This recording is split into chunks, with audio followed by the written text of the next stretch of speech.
Hello viewers, in this tutorial I'll show how to solve WhatsApp logout option not showing problem. Let's see how to get this option. Go to Play Store,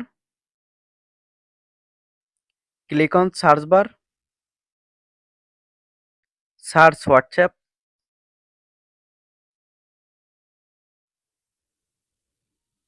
update WhatsApp app, make sure latest version WhatsApp app, tap on hold WhatsApp, click on app info or I button,